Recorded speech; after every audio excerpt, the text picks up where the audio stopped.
Mandy, e benvenuti a Blex. Hola y bienvenidos a Blex, Perlas de Friulano. Hoy vamos a aprender a hablar de nuestras profesiones. La pregunta, ¿qué haces? ¿Estudias?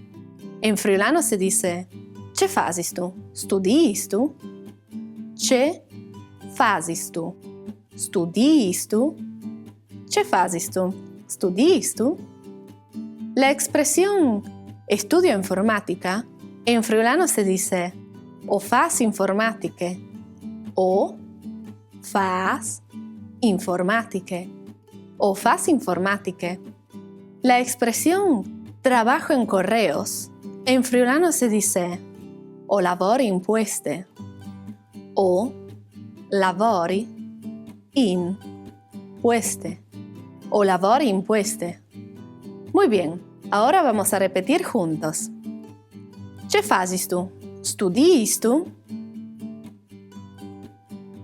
O fas informatiche? O lavori in pueste? Gracias por tu atención. Si vedin, Mandy. Nos vemos. Hasta luego.